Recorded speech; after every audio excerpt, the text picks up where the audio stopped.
Hello बच्चों, कैसे हैं आप सब लोग। कैसी चल रही है आप सबकी नीट की प्रिपरेशन। टेस्ट सीरीज़ में आप सब बहुत अच्छा परफॉर्म कर रहे हैं, पर जो क्वेश्चंस आप लोगों के टेस्ट सीरीज़ में गलत हो जा रहे हैं बेटा, आप लोगों ने उससे घबराना बिल्कुल भी नहीं है। आपने अपने आप को डिमोटिवेट नहीं करना। हर गलत क्वेश्चन आपको बता रहा है कि आपका ये कॉन्सेप्ट, ये पॉइंट वीक है। अब आप इसे पक्का कर लीजिए। आपने सेल्फ स्टडी करा, वो नहीं पक्का हुआ, लेकिन क्वेश्चन के रूप में जब वो आया, अब आपका वो कॉन्सेप्ट पक्का हो गया। क्वेश्चंस आपके बेस्ट फ्रेंड हैं। सही हो जाएंगे तो आपके कॉन्सेप्ट को आपको मोटिवेट करेंगे कि यस, आपका ये कॉन्सेप्ट अच्छा है। गलत हो जाएंगे तो आपको सिखा जाएंगे कि इस क्वेश्चन को ऐसे करना है। क्वेश्चंस इतने ब्यूटीफुल हैं, आपको इतनी बड़ी चीज़ सिखा के जाएंगे कि इन 4 पॉइंट्स में से ये 3 पॉइंट्स गलत हैं, ये 1 पॉइंट सही है। 2 क्लोज्ड ऑप्शंस अगर हैं तो सिखाएगा वो कि कैसे 2 क्लोज्ड ऑप्शंस में से हमने बेस्ट करेक्ट ऑप्शन चुननी है। तो बच्चा, क्वेश्चंस आपके बेस्ट फ्रेंड्स हैं। आप जितने क्वेश्चंस प्रैक्टिस करेंगे आपका कॉन्सेप्ट उतना स्ट्रांग होगा। और हेलिक्स की नीट की तैयारी सीरीज में हमारा यही मोटिव है कि हम क्वेश्चंस के थ्रू आपके कॉन्सेप्ट को स्ट्रॉन्ग करें। और आज हम एक बहुत ही इंपॉर्टेंट चैप्टर लेकर आ रहे हैं, and that is principles of inheritance and variation. Let's start the chapter through questions. Now see, पहला क्वेश्चन। आप लोग आराम से पहले ये क्वेश्चन देख लीजिए। Read this question. अब इस क्वेश्चन में वो क्या पूछ रहा है? वो पूछ रहा है कि मटर के दाने में, मटर के प्लांट में जो ये जीन है बी, ये जीन 2 कैरेक्टर्स प्रोड्यूस करता है। One is the size of the starch grain and another is the shape of the starch grain. मतलब एक जीन 2 कैरेक्टर्स को प्रोड्यूस करता है, और हमें पता है जब एक जीन 2 कैरेक्टर्स को प्रोड्यूस करता है, इस केस को क्या कहा जाता है? प्लियोट्रॉपी।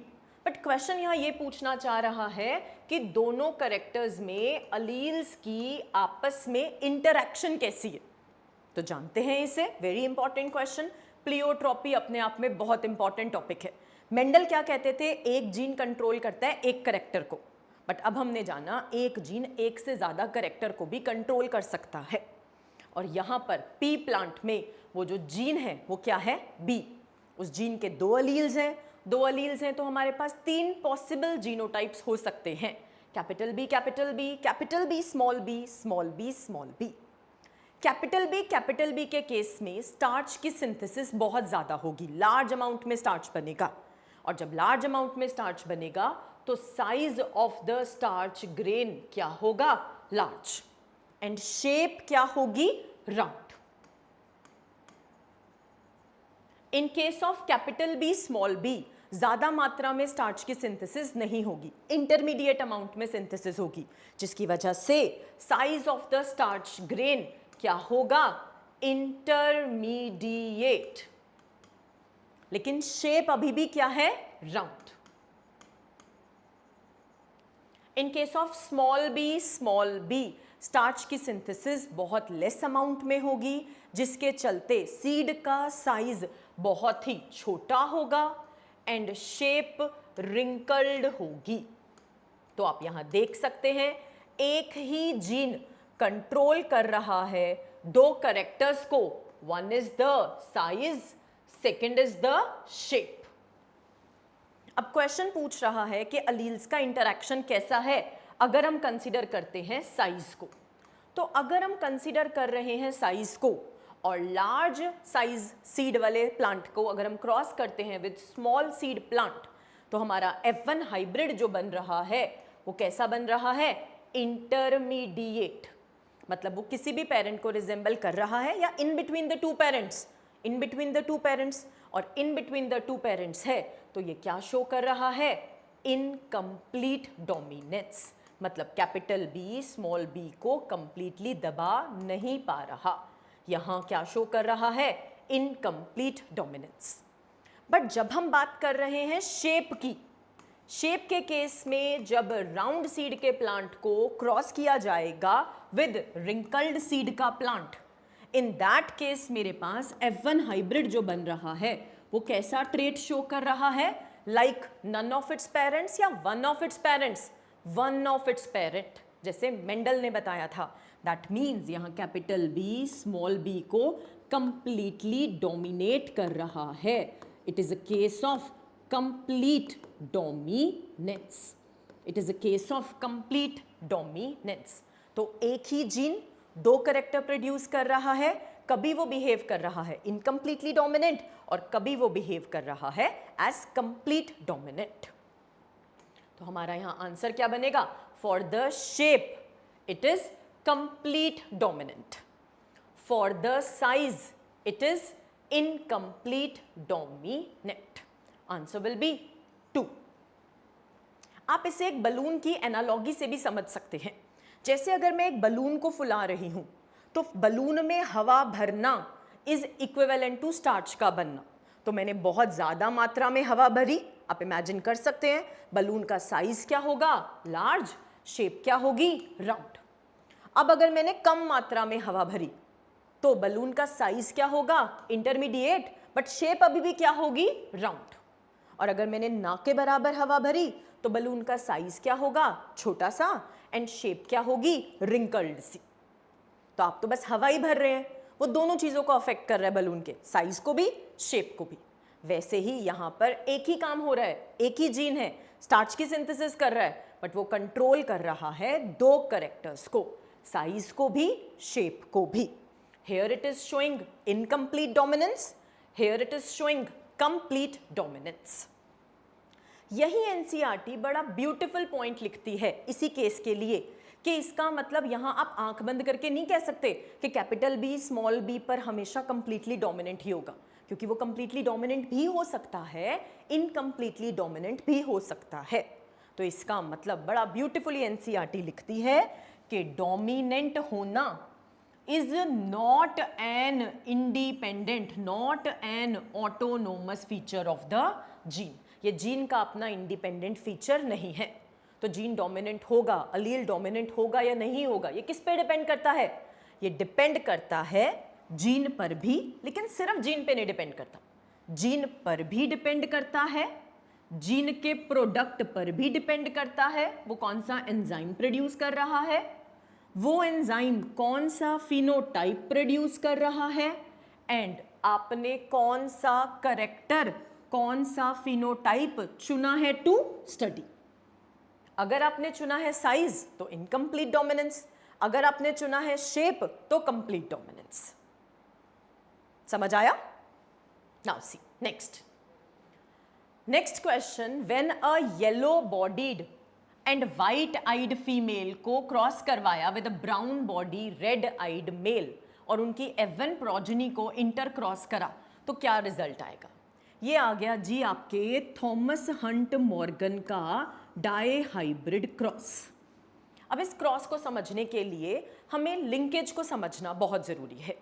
मैंने लिंकेज के कॉन्सेप्ट को समराइज्ड करके एक टेब्यूलर फॉर्म में रिप्रेजेंट किया है, जिसमें हम 4 केसेस को समझेंगे। पहला केस मेरे पास क्या है? जब जीन्स क्या है? Unlinked genes. मतलब वो जीन्स कहाँ लोकेटेड है? On two different chromosomes. Green वाला क्या है? 1n1 होमोलोगस क्रोमोसोम, येलो वाला chromosome number 2n2 homologous chromosome, and 1 and 2 आपस में एक दूसरे के लिए क्या है? Non homologous chromosomes. तो यहाँ gene A is located on chromosome 1, gene B is located on chromosome 2, तो 2 डिफरेंट क्रोमोसोम्स पे लोकेटेड हैं। तो ये असॉर्ट करेंगे इंडिपेंडेंटली गेमीट फॉर्मेशन के द्वारा। कैपिटल A की मर्जी है, वो कैपिटल B के साथ भी जा सकता है, स्मॉल b के साथ भी जा सकता है। इंडिपेंडेंटली असॉर्ट करेंगे, लॉ ऑफ इंडिपेंडेंट असॉर्टमेंट लगेगा, जिसके चलते जब हम dihybrid test cross perform करेंगे, जब हम dihybrid test cross perform करेंगे तो हमें रेशियो क्या मिलेगी? 1:1:1:1:1। That is 50% parental, 50% recombinant. Please हम इस बात को हमेशा याद रखेंगे कि जब भी हमें चेक करना है कि जीन्स लिंक्ड हैं या अनलिंक्ड है, हमें कौन सा क्रॉस परफॉर्म करना है? Test cross. और पेरेंटल टाइप हम कौन से ले रहे हैं? यूजुअली हम पेरेंटल टाइप कौन सा ले रहे हैं? Capital A, capital A, capital B cross small A, small A, small B, small B. True breeding parents लेंगे, होमोजाइगस नेचर के पेरेंट्स लेंगे। F1 हाइब्रिड जो बनेगा उसको क्या करवाएंगे? Test cross. अगर रिजल्ट आता है 50% पेरेंटल 50% रिकॉम्बिनेंट, मतलब जीन्स आर असॉर्टिंग इंडिपेंडेंटली, वो लिंक्ड नहीं है। और इस केस में डाई हाइब्रिड F2 जनरेशन में फिनोटिपिक रेशियो हमारे पास क्या आएगी? जैसे मेंडल के क्रॉस में आती थी 9:3:3:1। सेकेंड केस में भी मेरे पास जीन्स क्या है? अनलिंक्ड, बट ये डिफरेंट क्रोमोसोम्स पे लोकेटेड है या on same chromosome? Same chromosome पे है, बट सेम क्रोमोसोम पर ये फार अपार्ट है, बहुत ज़्यादा दूरी पर है, जिसकी वजह से यहाँ 100% चांस है कि इनके बीच में क्या होगी? Crossing over. 100% क्रॉसिंग ओवर का मतलब क्या हुआ? अगर 100 सेल मियोसिस में जा रहे हैं तो 100 के 100 में क्या होगी? Crossing over. और हमें पता है क्रॉसिंग ओवर से क्या बनेंगे? रिकॉम्बिनेंट्स। और जब रिकॉम्बिनेंट्स हमारे पास बनेंगे तो कैपिटल ए के साथ कैपिटल बी क्या है? पेरेंटल। स्मॉल ए के साथ स्मॉल बी क्या है? पेरेंटल। लेकिन कैपिटल ए के साथ स्मॉल बी का जाना क्या है? रिकॉम्बिनेंट। स्मॉल ए के साथ कैपिटल बी का जाना क्या है? रिकॉम्बिनेंट। मतलब यहां पर भी जीन्स कैसे असॉर्ट करेंगे? Independently. And dihybrid test cross ratio same रहेगी 1:1:1:1:1। 50% प्रोजनी पेरेंटल टाइप होगी, 50% प्रोजनी रिकॉम्बिनेंट टाइप होगी। यहाँ पर भी genes are assorting independently, but reason अलग है। यहाँ है रीजन 100% क्रॉसिंग ओवर। एंड यहाँ पर भी डाइहाइब्रिड फिनोटिपिक रेशियो बेटा सेम रहेगी 9:3:3:1। अगर मेरे पास ये रिजल्ट आ रहा है मतलब जीन्स असॉर्ट कर रहे हैं इंडिपेंडेंटली, मतलब जीन्स असॉर्ट कर रहे हैं इंडिपेंडेंटली। बहुत इंपॉर्टेंट। तीसरा केस मेरे पास आ रहा है कंप्लीट लिंकेज का, जहां आप देख सकते हैं दो जीन्स क्लोजली लोकेटेड हैं on the same chromosome. Capital A and capital B gene are closely located on same chromosome, और इनकी टेंडेंसी है to inherit together generation after generation. ये अलग होना चाहते हैं या नहीं होना चाहते? नहीं, इन्हें क्रॉसिंग ओवर अलग नहीं कर सकती। ये एक दूसरे का साथ नहीं छोड़ेंगे, हाथ नहीं छोड़ेंगे, जनरेशन आफ्टर जनरेशन साथ साथ जाएंगे। इसी टेंडेंसी को कहा जाता है लिंकेज। और जिन्हें क्रॉसिंग ओवर अलग नहीं कर सकती, जो हमेशा साथ रहेंगे, उन जीन्स को कहा जाता है कंप्लीटली लिंक्ड जीन्स। और इस केस में कोई चांस ही नहीं है कि इनके बीच में क्रॉसिंग ओवर हो। और अगर क्रॉसिंग ओवर नहीं होगी तो रिकॉम्बिनेंस नहीं बनेंगे, और रिकॉम्बिनेंस नहीं बनेंगे तो यहाँ हमारे पास डाइहाइब्रिड टेस्ट क्रॉस रेशियो क्या आएगी? 1:1। That means 50% parental 1 type, 50% parental 2 type. But यहाँ आपको रिजल्ट फाइनली क्या मिलेगा? 100% पेरेंटल, 0% रिकॉम्बिनेंट, क्योंकि क्रॉसिंग ओवर नहीं हुई। लॉ ऑफ इंडिपेंडेंट असॉर्टमेंट लग नहीं सकता, क्योंकि लॉ ऑफ इंडिपेंडेंट असॉर्टमेंट लगता है between two non homologous chromosomes. और ये तो क्या है? Homologous chromosomes. इनमें लॉ ऑफ इंडिपेंडेंट असॉर्टमेंट लगेगा या नहीं? नहीं, लॉ ऑफ इंडिपेंडेंट असॉर्टमेंट लग नहीं सकता, क्रॉसिंग ओवर आ नहीं रही, तो वेरिएशन रिकॉम्बिनेंट बनेगा या नहीं? नहीं। 100% parental, 0% recombinant. Dihybrid test cross ratio 1:1। Very very important. Fourth is the case of incomplete linkage. अब इनकम्प्लीट लिंकेज में क्या है? जीन्स सेम क्रोमोसोम पे है, आप देख सकते हैं जीन्स सेम क्रोमोसोम पे है, बट क्लोजली लोकेटेड या थोड़ी दूरी पर? थोड़ी दूरी पर। अब थोड़ी दूरी पे का मतलब क्या हुआ? इनकी टेंडेंसी तो है टू इनहेरिट टुगेदर, ये साथ जाना चाहते हैं नेक्स्ट जनरेशन में, बट अलग हो जाएंगे sometimes due to crossing over. इसे हम क्या समझेंगे? जैसे अगर 100 सेल मियोसिस में जा रहे हैं तो 100 में से 80 सेल्स में क्रॉसिंग ओवर नहीं होगी, 20 सेल्स में क्रॉसिंग ओवर होगी, जिसकी वजह से यहाँ पर भी पेरेंटल टाइप बनेंगे as well as recombinant type बनेंगे।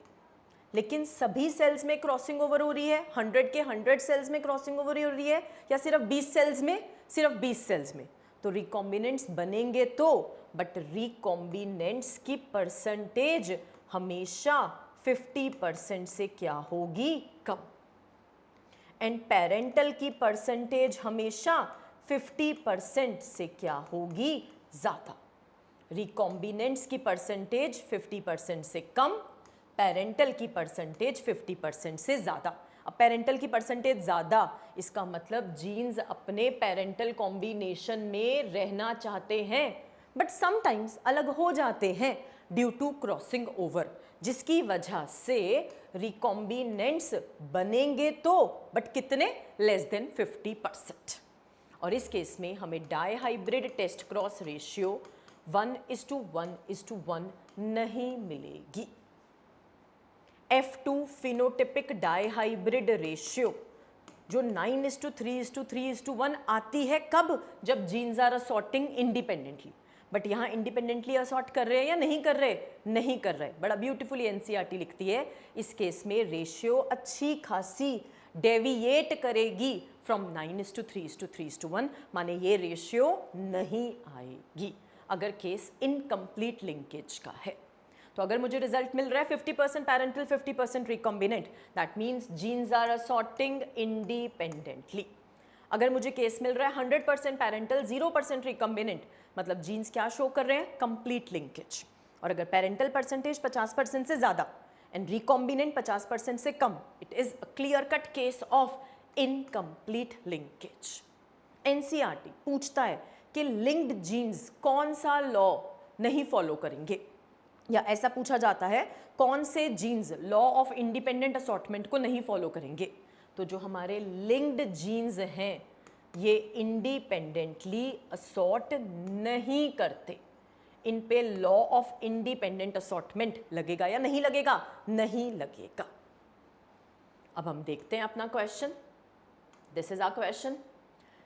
अब ये येलो बॉडी वाइट आइड वाला जब अब इन्होंने क्रॉस किया था मॉर्गन ने, तो इनका जो रिजल्ट आया था, इनका रिजल्ट आया था 98.7% parental type and 1.3% recombinant type. अब देखते ही आपको पता चल रहा है पेरेंटल क्या है 50% से ज़्यादा, रिकॉम्बिनेंट क्या है 50% से कम। That means it is a case of incomplete linkage. So who discovered incomplete linkage, Morgan. किस पे काम किया इन्होंने, ड्रोसोफिला मेलानोगास्टर पे। रिजल्ट इनका क्या रहा था इस केस में, 98.7% पैरेंटल एंड मात्र 1.3% रिकॉम्बिनेंस।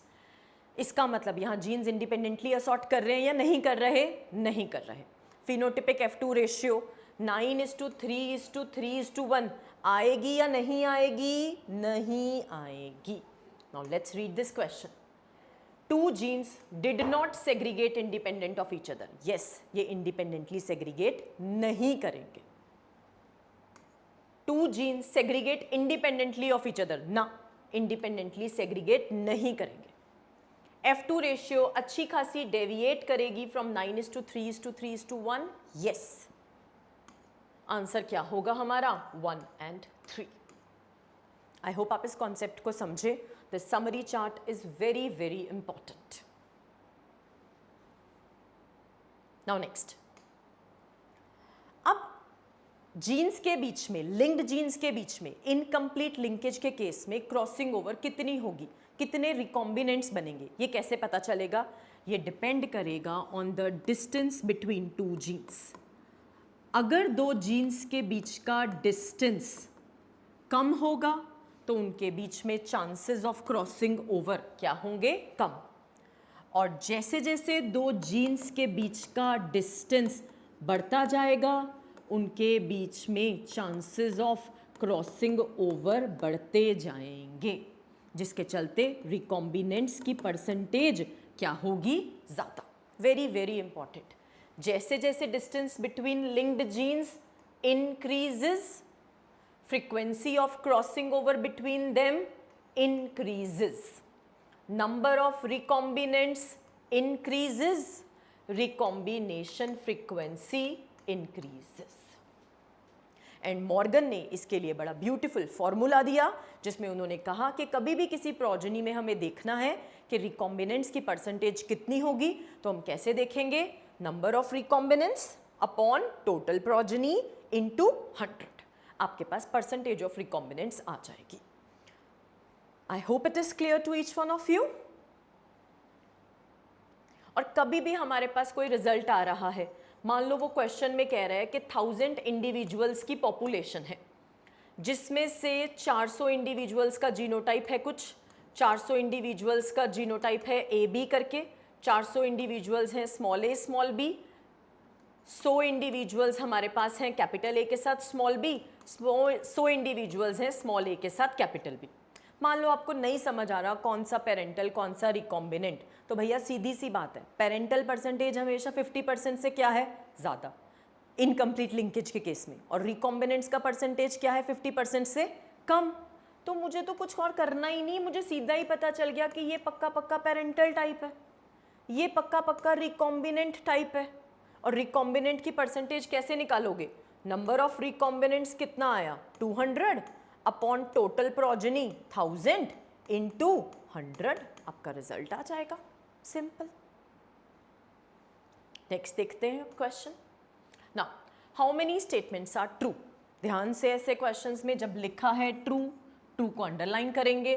पहली statement, experimental verification of chromosomal theory of inheritance was done by Thomas Hunt Morgan and his colleagues.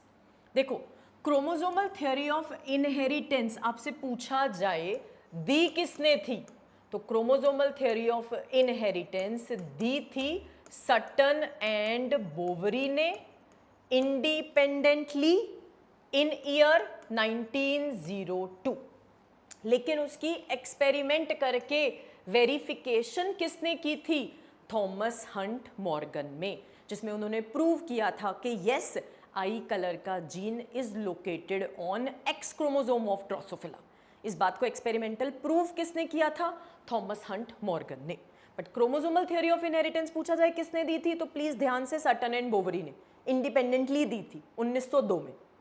But experimental verification का credit goes to Thomas Hunt Morgan. बिल्कुल सही। क्या मॉर्गन ने carry out किए थे several dihybrid crosses to study the genes that were sex linked. बिल्कुल NCERT word by word. Yes, Morgan ने dihybrid crosses perform किए थे, जैसे ये मॉर्गन के dihybrid crosses to study genes जो कौन से क्रोमोसोम पर थे, एक्स लिंक्ड, और you can say sex linked. बिल्कुल सही statement. Third statement, fruit fly that is drosophila melanogaster में स्ट्रेंथ ऑफ लिंकेज क्या होगी बिटवीन दीज जीन्स।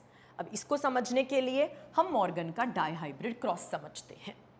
पहला क्रॉस मॉर्गन का डाईहाइब्रिड क्रॉस जो था उसमें दो कैरेक्टर्स उन्होंने स्टडी करे, one is the eye colour, second is the body colour.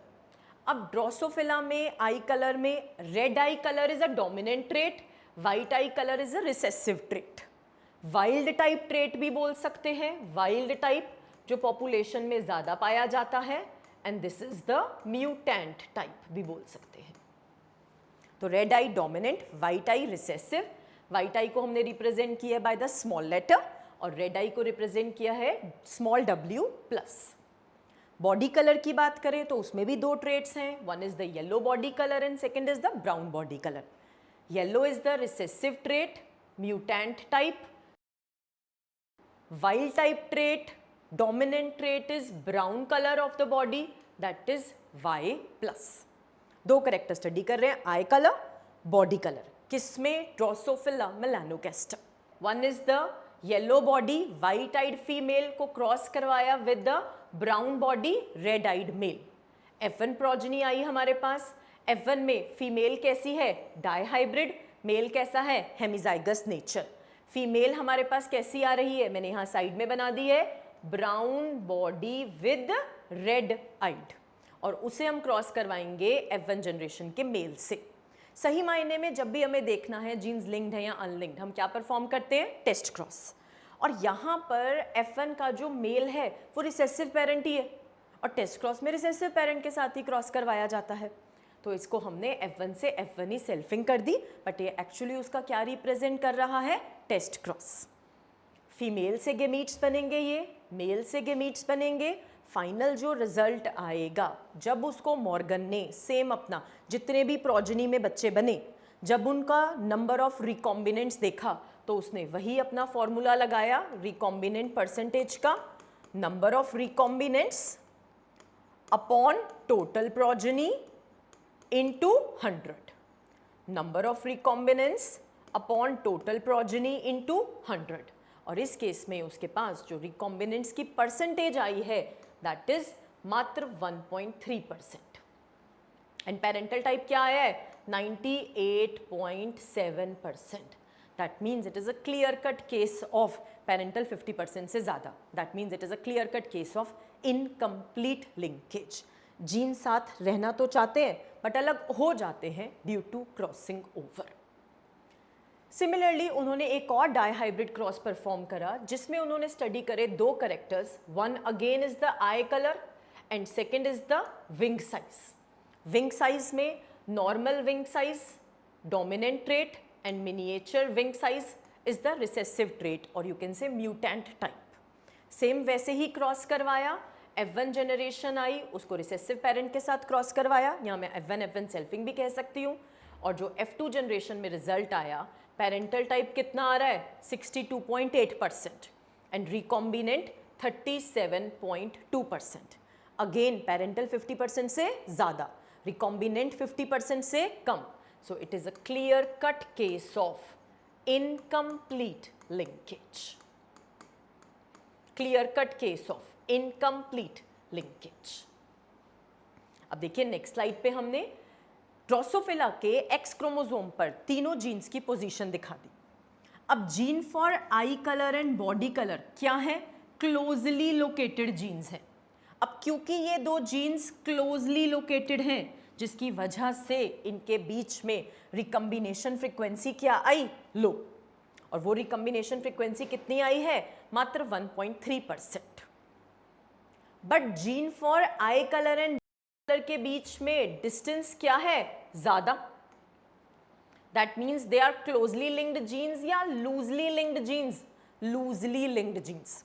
और अभी पीछे बताया था जैसे जैसे distance between genes increases, frequency of crossing over increases, number of recombinants increases. और यहाँ मुझे रिकॉम्बिनेंट्स की परसेंटेज कितनी मिल रही है, 37.2%। और सीधा सीधा पता चल रहा है जो क्लोजली लिंक्ड जीन्स हैं उनमें साथ रहने की टेंडेंसी क्या है, ज़्यादा, प्यार क्या है, ज़्यादा, तो उनकी स्ट्रेंथ ऑफ लिंकेज क्या है, ज़्यादा। और जिनके बीच की दूरी ज़्यादा है, डिस्टेंस ज़्यादा है, क्रॉसिंग ओवर के चांसेस ज़्यादा हैं, उनके बीच में आपस में साथ रहने की टेंडेंसी, आपस का प्यार, स्ट्रेंथ ऑफ लिंकेज क्या है, कम। और बहुत इंपॉर्टेंट पॉइंट क्लियर होता है, gene for eye colour and body colour में स्ट्रेंथ ऑफ लिंकेज क्या है, ज़्यादा, as compare to gene for eye colour and wing size. Very very important, word by word it is NCERT। और अब आप देखिए हमारा क्वेश्चन की third statement, in fruit fly strength of linkage between body colour and eye colour is higher than between genes for eye colour and wing size. बिल्कुल सही statement.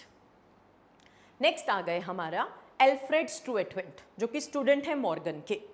इन्होंने बड़ा प्यारा कॉन्सेप्ट निकाला। इन्होंने डिस्टेंस और रिकम्बिनेशन फ्रीक्वेंसी के बीच में बड़ा प्यारा रिलेशनशिप देखा। इन्होंने देखा कि अगर 1% रिकम्बिनेशन फ्रीक्वेंसी आ रही है, इसका मतलब डिस्टेंस बिटवीन टू जीन्स कितना है, 1 मैप यूनिट।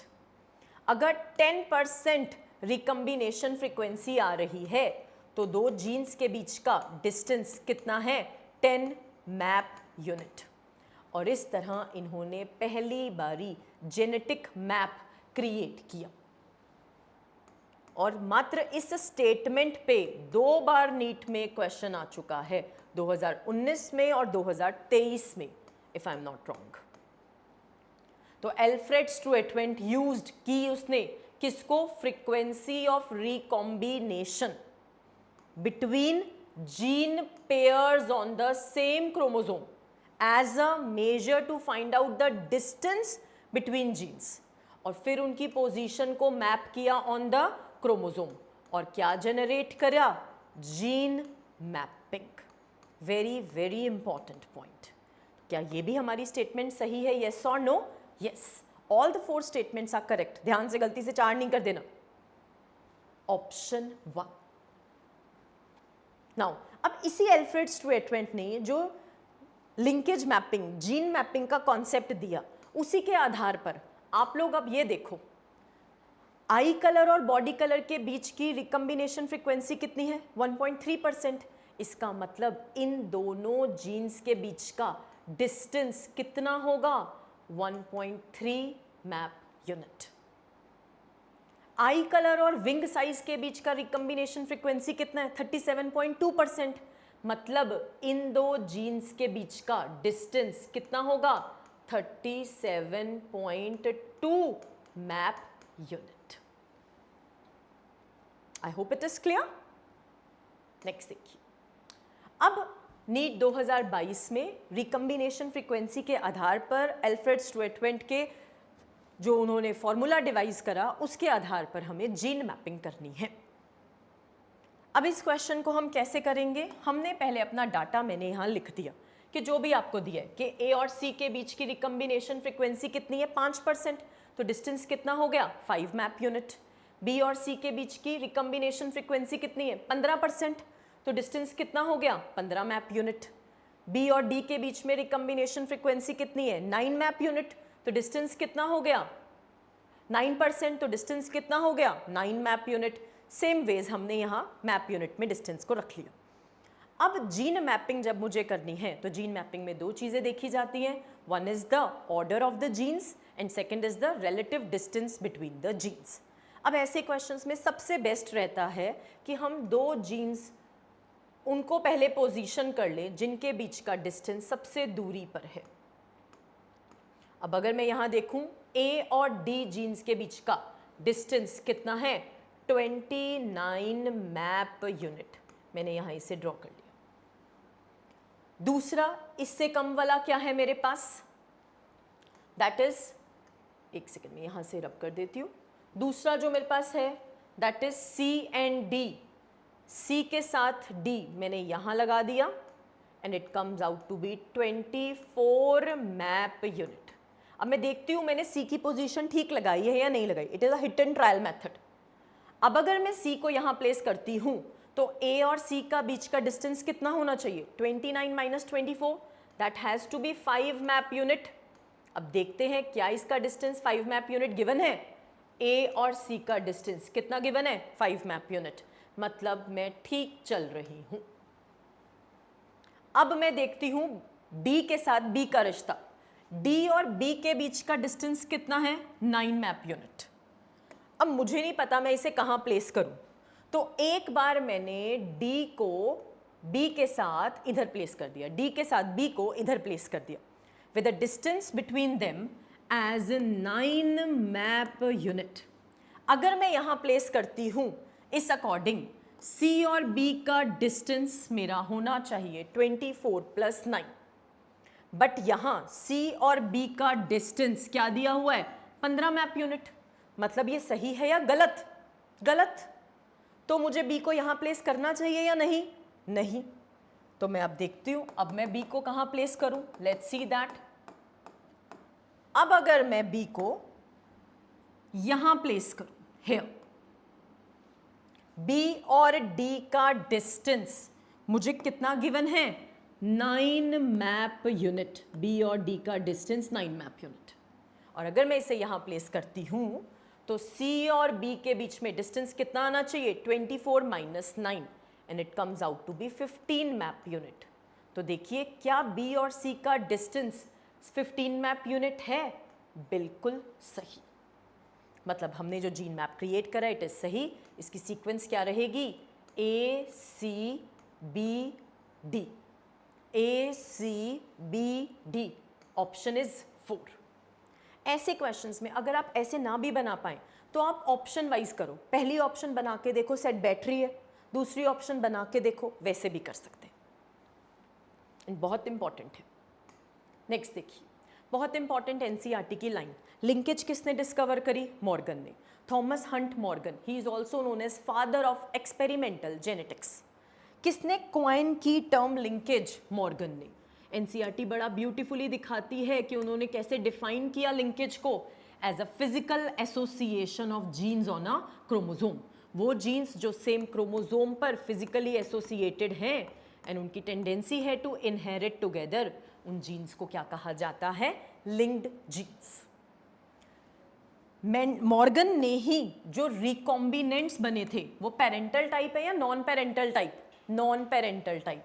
तो मॉर्गन ने term the recombinants for non parental gene combination. बहुत इंपॉर्टेंट। मॉर्गन ने डिस्कवर करा लिंकेज भी, इनकम्प्लीट लिंकेज भी। बट पहला जेनेटिक मैप किसने डेवलप किया? इन्हीं के स्टूडेंट जिनका नाम है एल्फ्रेड स्ट्रूएटवेंट। क्या रिलेशनशिप इन्होंने फाइंड आउट करा? कि जितना परसेंटेज ऑफ रिकम्बिनेशन होगा दो जीन्स के बीच में, उतना ही डिस्टेंस होगा दो जीन्स के बीच में। अगर 1% रिकॉम्बिनेशन फ्रीक्वेंसी है तो डिस्टेंस कितना होगा? 1 मैप यूनिट, और you can say 1 centimorgan. I hope it is clear. Now next question is with respect to the sex determination. अब सेक्स डिटर्मिनेशन के क्वेश्चंस की अगर हम बात करें तो हम पहले इसका सबसे बेसिक एक्सपेरिमेंट पढ़ लेते हैं, हेंकिंग का एक्सपेरिमेंट जो उन्होंने किया था इन 1981। ये एक्सपेरिमेंट हंकिंग ने किन पे किया था? इंसेक्ट्स पे। वो स्टडी कर रहे थे एक प्रोसेस स्पर्मेटोजेनेसिस को, और उन्होंने देखा 50% ऑफ स्पर्म्स में एक यूनिक न्यूक्लियर स्ट्रक्चर उन्हें मिला। न्यूक्लियस में एक अलग सा स्ट्रक्चर उन्हें दिखा, बट वो स्ट्रक्चर सभी स्पर्म्स में था या 50% ऑफ स्पर्म्स में? 50% ऑफ स्पर्म्स में। एंड 50% ऑफ स्पर्म्स में वो यूनिक न्यूक्लियर स्ट्रक्चर नहीं था। अब जब हमें किसी चीज़ के बारे में नहीं पता होता, हम उसे अज्यूम कर लेते हैं एज एक्स, और इन्होंने भी उस यूनिक न्यूक्लियर स्ट्रक्चर को नाम दिया एक्स बॉडी। बट ध्यान रखना, बड़ा क्लियर कट एनसीईआरटी मेंशन करती है, बाद में अदर साइंटिस्ट ने, नॉट हेंकिंग, अदर साइंटिस्ट ने इस बात को कंफर्म किया कि जो ये एक्स बॉडी है ये कुछ और नहीं है, ये एक्चुअली क्रोमोसोम ही है। और तब से आज दिन तक उस क्रोमोसोम को नाम दिया गया एज एक्स क्रोमोसोम। अब उन्होंने देखा 50% ऑफ स्पर्म्स में एक्स क्रोमोसोम है, एक्स बॉडी है, 50% ऑफ स्पर्म्स में एक्स क्रोमोसोम नहीं है। बट एक्स जितने भी बन रहे हैं उनमें ये एक्स बॉडी, एक्स क्रोमोसोम है। अब अगर स्पर्म फ्यूज करता है विद एक्स एग, अगर एक्स वाला स्पर्म फ्यूज करता है विद एग, तो बच्चे में हमारे पास क्या आ जाएगा? X x. और अगर बच्चे में 2 एक्स कॉपी जा रही हैं तो इंसेक्ट बेबी क्या डेवलप हो रहा है? फीमेल। अगर sperm without x chromosome fuse कर रहा है विद एग, एक्स क्रोमोसोम के साथ, तो बच्चे में क्या जा रहा है? Single copy of x chromosome, and in that case बच्चा क्या डेवलप हो रहा है? मेल। तो कितनी ब्यूटीफुल बात यहाँ पता चली, पहली बारी पता चला कि अच्छा क्रोमोसोम के आधार पर बच्चे के जेंडर को, ऑर्गेनिज्म के जेंडर को बताया जा सकता है। Chromosomal basis of sex determination हमें पता चला। और यहाँ देखा, अगर बच्चे में XX है तो बच्चा क्या है? फीमेल, और अगर X सिंगल कॉपी में है तो बच्चा क्या है? मेल। पहले उसे क्या नाम दिया था? X body. बाद में पता चला ये एक्स बॉडी क्या है? क्रोमोसोम, तो उसे क्या नाम दिया? X chromosome.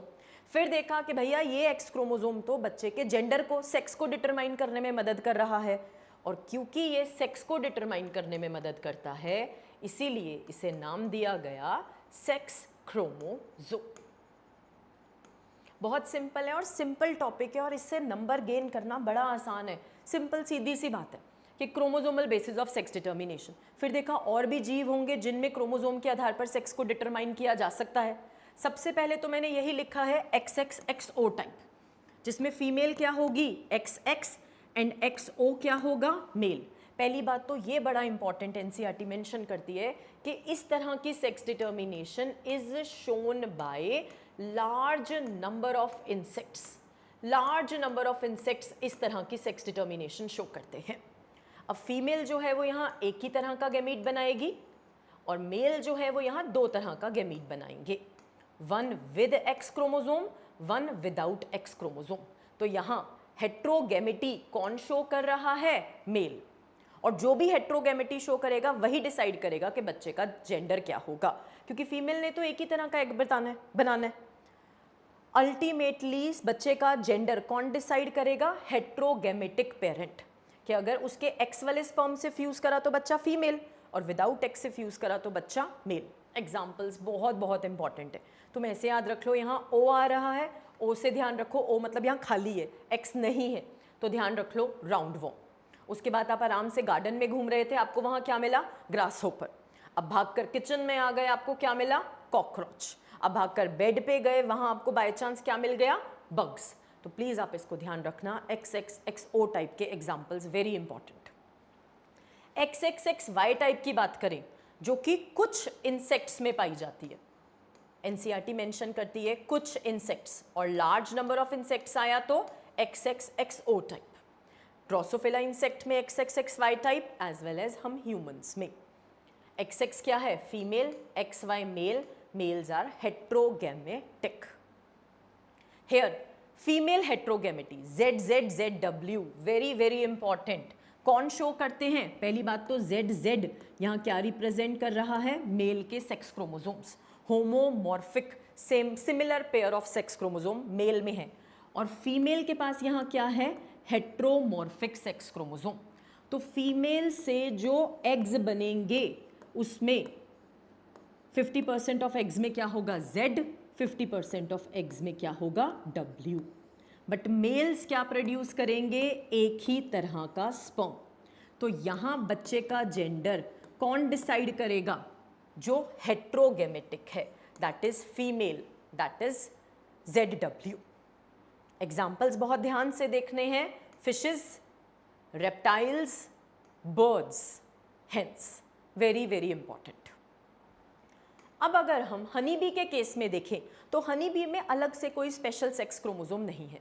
हनी बी की सेक्स डिटर्मिनेशन कौन डिसाइड करता है? कि हनी बी के अंदर number of sets of chromosomes कितने हैं।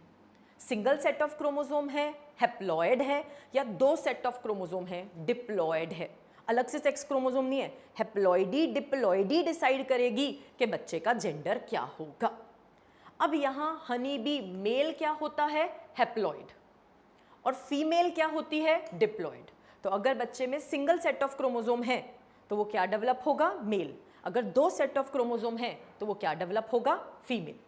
अब फीमेल हनी बी क्या है? डिप्लॉयड, वो क्या प्रोड्यूस करेगी? एग्स। मेल हनी बी क्या है? हैप्लॉयड, वो क्या प्रोड्यूस करेगा? स्पर्म। अगर एग स्पर्म से फ्यूज करता है तो हमारे पास क्या बनेगा? Fertilised egg, and fertilised egg 2N वो डेवलप होगा इनटू फीमेल।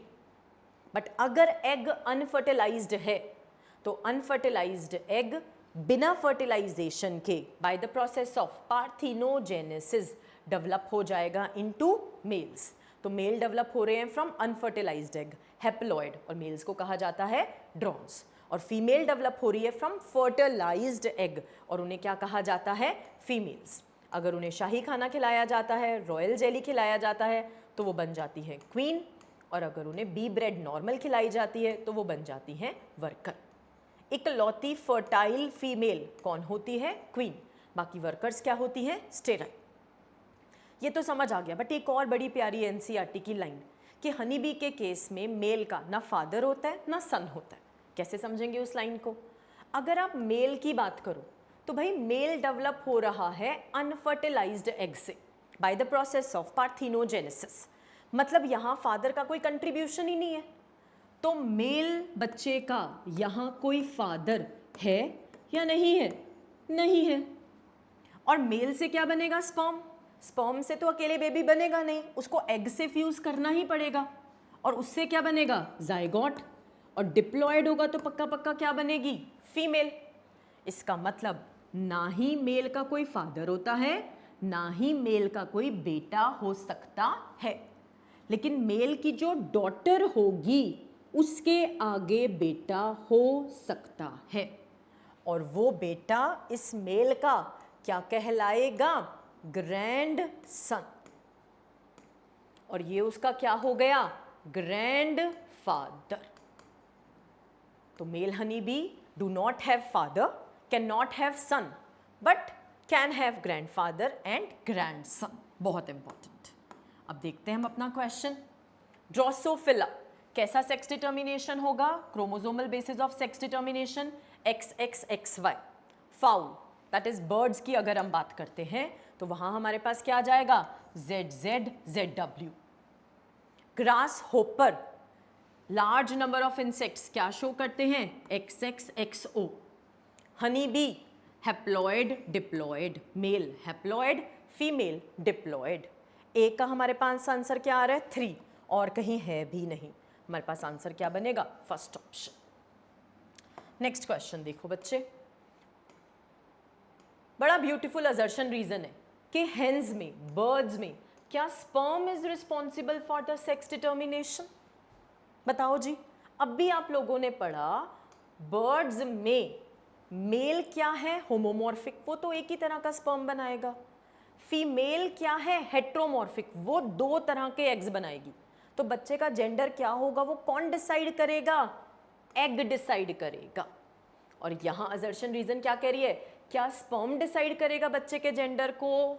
नो, हेन्स में इट इज द एग्स जो डिसाइड करेगा बच्चे के जेंडर को। तो हमारी असर्शन ही क्या है? गलत। आंसर क्या हो गया? 4।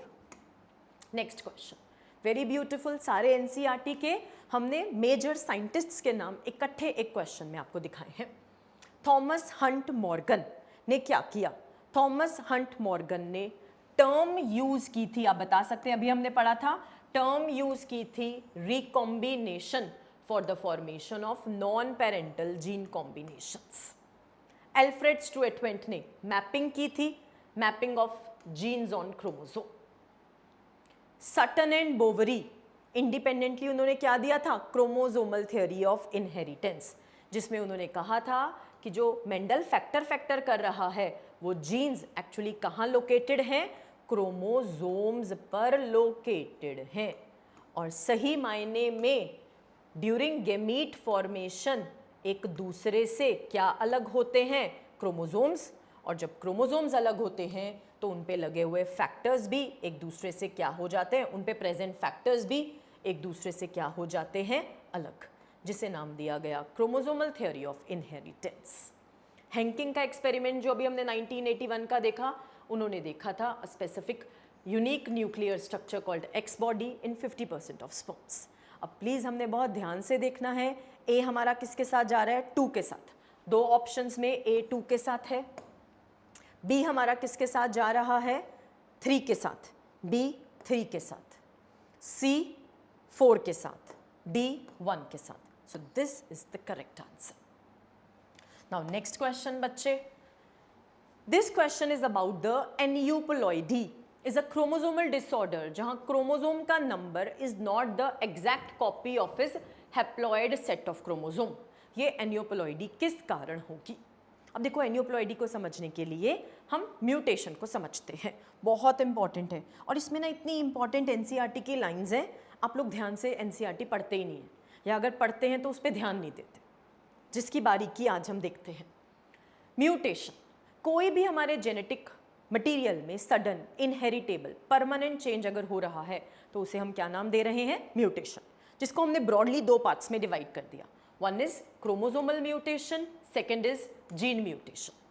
क्रोमोसोमल म्यूटेशन को फर्दर हमने 2 पार्ट्स में डिवाइड करा, या तो चेंज होगा क्रोमोसोम का नंबर या तो चेंज होगा क्रोमोसोम का स्ट्रक्चर।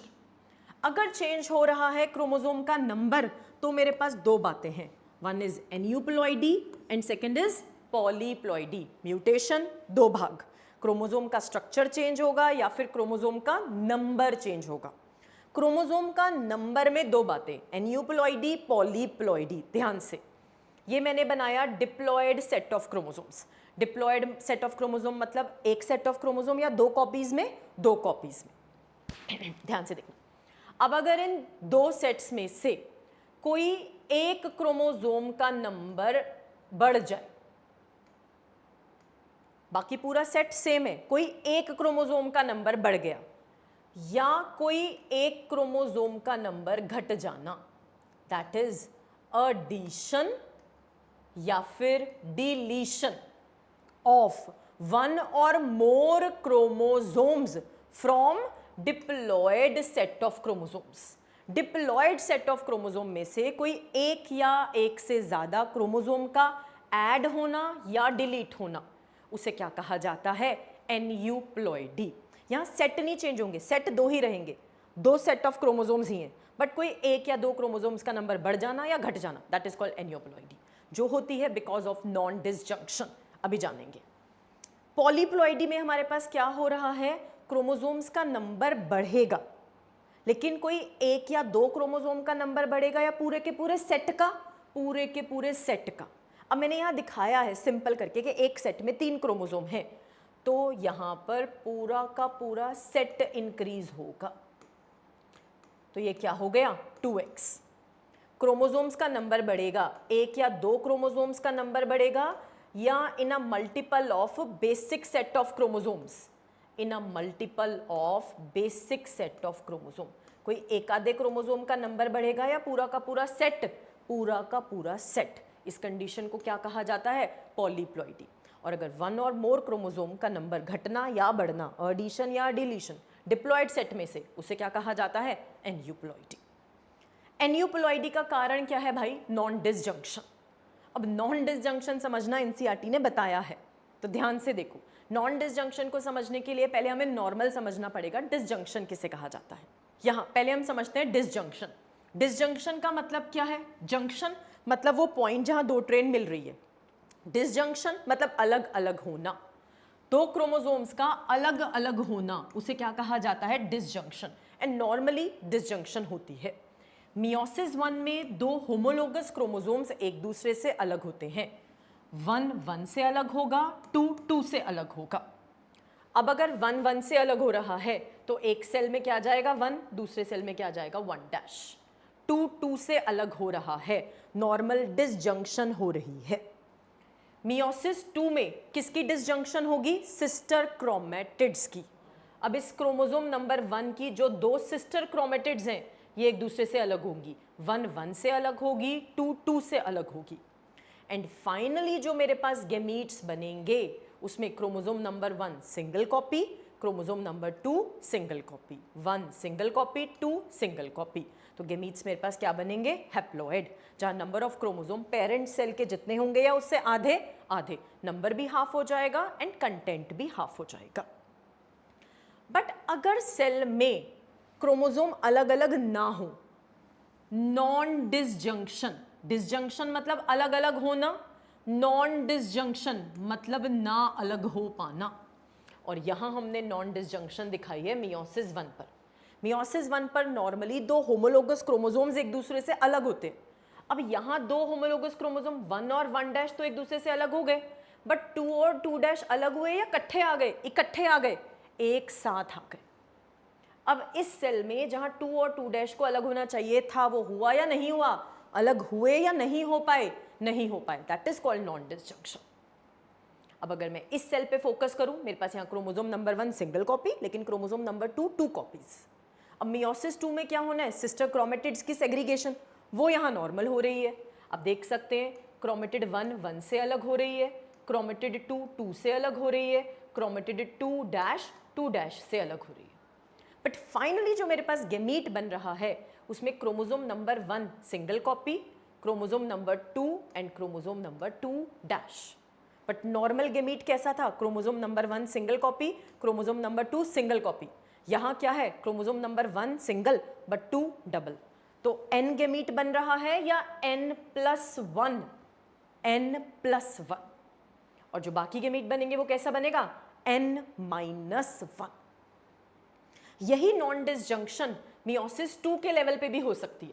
जैसे दूसरे केस में हमने क्या दिखाया है कि मियोसिस 1 पर डिसजंक्शन नॉर्मल हुई है, 1 1 से अलग हो गया नॉर्मली, 2 2 से अलग हो गया नॉर्मली, लेकिन मियोसिस 2 के लेवल पर जब क्रोमेटिड्स ने अलग होना था तो वहां क्या हो गई, नॉन डिसजंक्शन, अलग नहीं हो पाए, एंड दोनों क्रोमेटिड्स 2 एंड 2 इकट्ठी आ गई एक ही सेल में, जिसकी वजह से फाइनली मेरे पास जो गैमीट बना, chromosome 1 single copy, 2 double copy.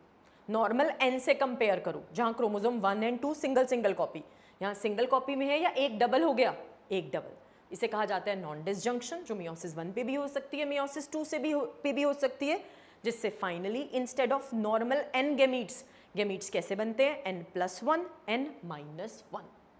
और तभी जब एक नॉर्मल n वाला गैमीट n+1 वाले गैमीट के साथ फ्यूज करेगा तो जो फाइनली बच्चा होगा वो कैसा होगा, 2n+1। जैसे ह्यूमंस में डाउन सिंड्रोम क्रोमोसोम नंबर 21 की trisomy is because of this non disjunction. अगर नॉर्मल गैमीट n-1 गैमीट से फ्यूज करता है तो बच्चे में नंबर ऑफ क्रोमोसोम्स कितने होंगे, 2n-1। ह्यूमंस की बात करें तो ह्यूमंस में Turner syndrome XO condition, total number of chromosomes कितने होंगे, 45। These are because of aneuploidy, that is due to non-disjunction। Chromosome का नंबर इंक्रीज होना, एडिशन या फिर deletion, one or more chromosome का बढ़ना घटना from the diploid set of chromosomes. लेकिन अगर पूरा का पूरा सेट बढ़ रहा है बाबू तो उसे क्या कहा जाएगा, पॉलीप्लॉइडी। बहुत important, very important. I hope आपको ये नॉन डिसजंक्शन, पहले नॉर्मल डिसजंक्शन समझ आएगी तभी अच्छे से हमें नॉन डिसजंक्शन समझ में आएगी। नॉर्मल क्या है उसी से ही एबनॉर्मल समझेंगे। नेक्स्ट मेरे पास ये आता है change in structure of chromosome, जिन म्यूटेशंस को क्या कहा जाता है, क्रोमोसोमल एबरेशंस, जिसमें क्रोमोसोम का कोई भाग डिलीट होगा, ऐड होगा, जिसकी वजह से उन पर जो प्रेजेंट नंबर ऑफ जीन्स हैं उनका नंबर क्या हो जाएगा, चेंज। या तो जीन्स का नंबर चेंज हो सकता है या फिर अरेंजमेंट ऑफ जीन्स चेंज हो सकता है। अगर क्रोमोसोम के स्ट्रक्चर में चेंजेस आ रहे हैं इसे कहा जाता है क्रोमोसोमल एबरेशंस। जैसे ये बहुत ही ब्यूटीफुल स्लाइड में आपको सारी क्रोमोसोमल एबरेशंस दिखाई हैं। जैसे पहली क्रोमोसोमल एबरेशंस में हम देख रहे हैं कि बीच में से जो ये डी जीन है ये क्या हो गया, डिलीट। बीच में से डिलीट हुआ तो एक कट इन्वॉल्व हो गया, दो, जिसकी वजह से मेरे पास क्रोमोसोम का साइज सेम रहा, स्ट्रक्चर सेम रहा या छोटा हो गया, छोटा। नंबर ऑफ जीन सेम रहे या कम हो गए, कम। This is called chromosomal aberration. Number नहीं चेंज हो रहा, क्रोमोसोम का स्ट्रक्चर चेंज हो रहा है, क्रोमोसोमल एबरेशंस। यहाँ BC जीन की क्या हो रही है, डुप्लीकेशन। तो BC जीन अब सिंगल कॉपी में है या डबल कॉपी में, डबल कॉपी में। डुप्लीकेशन एक क्रोमोसोम में भी हो सकती है, डुप्लीकेशन दो होमोलोगस क्रोमोसोम्स में भी हो सकती है। दो होमोलोगस क्रोमोसोम्स जो यहाँ शो करे हैं इसमें ये AB सेगमेंट जो है ये इस क्रोमोसोम में आ गई, तो एक क्रोमोसोम में से AB सेगमेंट क्या हो गई, डिलीट। लेकिन दूसरे क्रोमोसोम में वो AB जीन्स जो हैं वो सिंगल कॉपी में प्रेजेंट हैं या डबल कॉपी में, डबल कॉपी में, जिसे कहा जाएगा एक से डिलीट हो गई, दूसरे में क्या हो गई, इंसर्ट हो गई। एंड वहां set of gene single copy में है या डुप्लीकेटेड, डुप्लीकेटेड। आप देख सकते हैं क्रोमोसोम का नंबर सेम है, चेंज क्या हो रहा है, स्ट्रक्चर। तीसरा, जीन्स की सीक्वेंस इनवर्ट हो जाना। पहले सीक्वेंस थी BCD, अब कटकर क्या हो गई, DCB। Then very very important term, translocation. पहली बात तो ये ध्यान रखनी है, ट्रांसलोकेशन इन्वॉल्व करती है दो नॉन होमोलोगस क्रोमोसोम्स, जैसे कि chromosome number 1 and chromosome number 2, non homologous chromosomes. अब ये दो तरह की होती है। अगर एक क्रोमोसोम से दूसरे क्रोमोसोम में सेगमेंट ऐड हो रही है तो एक में से डिलीट हुई, दूसरे में ऐड हो रही है, तो आप देख सकते हैं क्रोमोसोम नंबर 1 का साइज क्या हो गया, छोटा। क्रोमोसोम नंबर 2 में AB आ गया और इसका साइज क्या हो गया, बड़ा। बट क्या इन्वॉल्व हो रहे हैं, दो नॉन होमोलोगस क्रोमोसोम्स। इसे कहा जाएगा नॉन रेसिप्रोकल ट्रांसलोकेशन। लेकिन अगर दो नॉन होमोलोगस क्रोमोसोम में सेगमेंट्स का एक्सचेंज होता है तो इसे कहा जाता है रेसिप्रोकल ट्रांसलोकेशन। जिससे आप देख सकते हैं A B gene chromosome number 1 से कहाँ आ गया, क्रोमोसोम नंबर 2 में, and H I gene chromosome number 2 से कहाँ चला गया, क्रोमोसोम नंबर 1 में। अल्टीमेटली दोनों क्रोमोसोम्स का structure, arrangement of gene same रहा या चेंज हो गया, change, and it is called chromosomal aberrations. Please ध्यान रखना, आप जब क्रॉसिंग ओवर पढ़ते हो तो क्रॉसिंग ओवर क्या होती है, exchange of DNA segments between two non sister chromatids of homologous chromosomes, and translocation क्या है, exchange of segments between two non homologous chromosomes. I hope it is clear now. जब हम म्यूटेशंस की बात कर रहे थे, change in number of chromosome, change in structure of chromosome, तीसरा म्यूटेशन हमारे पास क्या आता है, जीन म्यूटेशन, जिसमें जो भी चेंजेस होंगे वो होंगे विद इन अ जीन, जो भी छेड़खानी होगी वो कहाँ होगी, with in a gene. Gene क्या है, functional segment of the DNA. अब अगर मैं इसको जीन कहूँ तो विद इन अ जीन किसी बेस पेयर का चेंज होना, CG की जगह AT बेस पेयर का आना, किसी बेस पेयर का सब्स्टिट्यूट होना, किसी बेस पेयर का डिलीट होना, किसी बेस पेयर का ऐड होना, बेस पेयर्स की सीक्वेंस चेंज होना, बट जो कुछ भी होगा वो कहाँ होगा, with in a gene.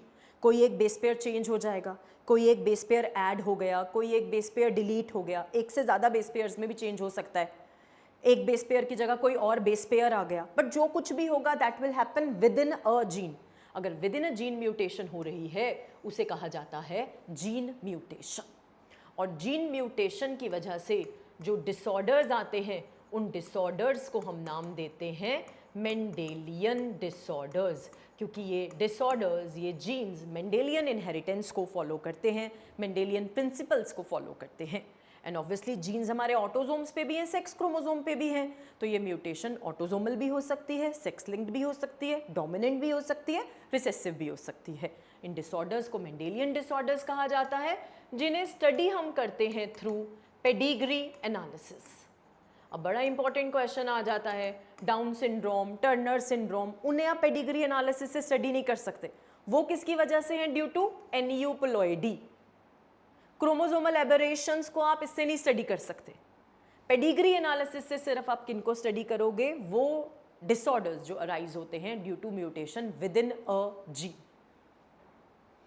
Now see this question. अब वो बोल रहा है इन दिस क्वेश्चन, देखो इधर, वो कह रहा है कि एन्यूप्लॉइडी में जो गेमीट्स बनेंगे वो exact copy of a haploid set of chromosome नहीं होगा। और हमने अभी देखा है not the exact copy of haploid number of chromosome, और अभी हमने देखा है कि एन्यूप्लॉइडी की वजह से नॉर्मल हैप्लॉइड गेमीट नहीं बनते, या तो बनता है n+1 या तो बनता है n-1। तो क्या वो सब्स्टिट्यूशन की वजह से होता है? सब्स्टिट्यूशन तो क्या है, एक बेस पेयर की जगह दूसरे बेस पेयर का आ जाना। ये तो कहाँ था, जीन म्यूटेशन में। क्या किसी क्रोमोसोम के ऐड या डिलीट होने की वजह से from the diploid set of chromosome aneuploidy होती है? यस। ट्रांसलोकेशन क्या थी? Chromosomal aberration. इन्वर्जन हमने कहाँ पढ़ी? Chromosomal aberration. And inversion with in a gene भी हो सकती है, जीन म्यूटेशन भी हो सकता है। तो एन्यूप्लॉइडी किसके कारण है? Because of B and C. I hope it is clear. Non-disjunction, chromosomal aberrations, change in structure of chromosome. अब ये एनसीईआरटी की लाइन है जिसे हम ध्यान ही नहीं देते, और देखो बड़ा clear cut NCERT chromosomal aberrations के बारे में लिख रही है यहाँ। देखो, किसी सेगमेंट का डिलीट होना, लॉस, या फिर गेन होना, इंसर्शन और duplication of a segment of DNA. देखो बेटू, किसी सेगमेंट का डी का बीच में से डिलीट होना, या किसी सेगमेंट का दूसरे होमोलोगस क्रोमोसोम में इंसर्ट होना ताकि सेट ऑफ जीन्स डुप्लीकेट कर जाए। डिलीट और gain of a segment of DNA result in alteration of chromosome, जिन्हें क्या कहा जाएगा? Chromosomal aberrations. And such aberrations are common in cancer cells. Very very important. अब हम कहेंगे एनसीईआरटी ने तो क्रोमोसोमल एबरेशन समझा ही नहीं, बट उसने तो इस लाइन में सब कुछ लिख दिया। नेक्स्ट देखिए, अगेन वेरी इंपॉर्टेंट रीनीट क्वेश्चन 2024, और ये जो पिछला क्वेश्चन भी हमने किया भैया, ये भी आपका रीनीट का क्वेश्चन था 2024, वेरी वेरी इंपॉर्टेंट। तो ट्रांसलोकेशन टर्म कोई बहुत पुराने क्वेश्चंस में नहीं आती, रीसेंट पूछी गई है, इंपॉर्टेंट है। यहां देखिए next question, statement 1, failure of segregation of chromatids, मतलब क्रोमेटिड्स एक दूसरे से अलग नहीं हो पाई, ना अलग हो पाना, non disjunction during cell cycle results in gain और loss of whole set of chromosome, पूरा का पूरा सेट ऑफ क्रोमोसोम बढ़ता घटता है, सही, एंड इज नोन एज एन्यूपोलॉइडी। बताओ एन्यूपोलॉइडी में पूरा का पूरा सेट ऑफ क्रोमोसोम बढ़ता घटता है या one or more chromosome? Here should be one or more chromosome. तो ये पहली स्टेटमेंट हमारे पास सही है या गलत? बिल्कुल गलत। सेकंड, फेलियर ऑफ साइटोकाइनेसिस, अगर साइटोकाइनेसिस ना हो पाए, पहले तो ये यहीं गलत लिखा है, आफ्टर टीलोफेज, अगर साइटोकाइनेसिस ना हो पाए तो देयर विल बी गेन और loss of a chromosome and is called polyploidy. अभी बताया पॉलीप्लॉइडी में अ क्रोमोसोम, कोई एक आधे क्रोमोसोम का नंबर बढ़ना घटना, या पूरा का पूरा सेट ऑफ क्रोमोसोम? पूरा का पूरा सेट ऑफ क्रोमोसोम। तो गेन और लॉस ऑफ अ क्रोमोसोम सही है या गलत फॉर पॉलीप्लॉइडी? गलत। Both statements are wrong, both statements are false. और ये दोनों एनसीईआरटी की लाइन है, लाइन से इंटरचेंज करके नीट ने ब्यूटिफुली क्वेश्चन में पूछी है। देखिए जरा, यहाँ ये करेक्ट एनसीईआरटी की लाइंस ध्यान से देखना। Failure of segregation of chromatids during cell division results in the gain और लॉस ऑफ अ क्रोमोसोम, उसे अ क्रोमोसोम या एक से ज्यादा, उसे क्या कहा जाएगा? एन्यूप्लॉइडी। और नीट ने यहाँ क्या लिख दिया? Whole set of chromosome. गलत हो गया। नेक्स्ट स्टेटमेंट, आगे तो ये इसने टर्नर सिंड्रोम और डाउन सिंड्रोम बताया, यहाँ देखो, failure of cytokinesis after telophase stage result in increase in the whole set of chromosome का नंबर बढ़ेगा, तो उसे क्या कहा जाएगा? पॉलीप्लॉइडी। और पीछे क्वेश्चन में क्या लिखा पॉलीप्लॉइडी के लिए? होल सेट या अ क्रोमोसोम? A chromosome. तो भी गलत हो गया। और दो लाइंस, ये समरी की लाइंस हैं और आप लोग ध्यान नहीं देते, बहुत बहुत इंपॉर्टेंट एनसीईआरटी की समरी की लाइंस।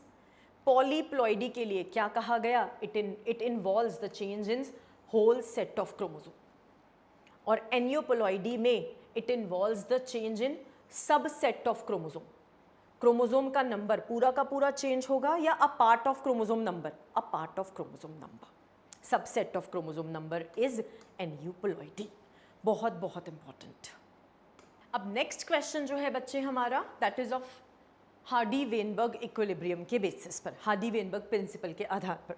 तो पहले हम अपना हार्डी वेनबर्ग प्रिंसिपल समझते हैं। अब मैंने यहाँ एक बिन लिया और एक बिन में एक पॉपुलेशन के लिए एक पर्टिकुलर लोकस पर, एक पॉपुलेशन में एक पर्टिकुलर लोकस पर जितने भी अलील्स हैं उन सभी अलील्स को मैंने इस बिन में डाल दिया। और हम यहाँ मान के चल रहे हैं कि एक जीन के कितने अलील्स हैं? 2। बट एक जीन के जो 2 अलील्स हैं, पूरी पॉपुलेशन में जितने भी इंडिविजुअल्स हैं उन सभी इंडिविजुअल्स का फॉर दैट पर्टिकुलर लोकस जितने भी अलील्स हैं हमने यहाँ बिन में डाल दिया। आप यहाँ देख सकते हैं जो रेड कलर की बॉल दिख रही है वो रिप्रेजेंट कर रही है कैपिटल ए अलील को, that is a dominant Aleel, and white represent कर रही है स्मॉल ए अलील को, दैट इज द रिसेसिव अलील। देखते ही पता चल रहा है कैपिटल ए ज़्यादा मात्रा में है, स्मॉल ए कम मात्रा में है। और frequency of capital A allele, that is the dominant allele, frequency of dominant allele को हम कैसे रिप्रेजेंट करते हैं? Frequency of dominant allele is represented by the letter small p, frequency of recessive allele is represented by the letter small q। अब अगर हम देखें तो यहाँ पर कैपिटल ए अलील की फ्रीक्वेंसी क्या है? ज़्यादा, तो मैंने मान लिया फॉर एग्जाम्पल यहाँ 80% है और यू कैन से 0.8। और कोई भी दो चीज़ों का सम टोटल क्या होगा? 1। अगर मैं बोलूँ क्लास में 60% गर्ल्स हैं तो 40% क्या होंगे, बॉयज़। अब यहाँ इस बिन में 2 ही अलील्स हैं, तो अगर एक 80% है तो दूसरा ऑब्वियसली कितना होगा, 20%। और फ्रीक्वेंसी में निकालोगे तो क्या बोलोगे, 0.2। फ्रीक्वेंसी में निकालोगे तो क्या बोलोगे, 0.2।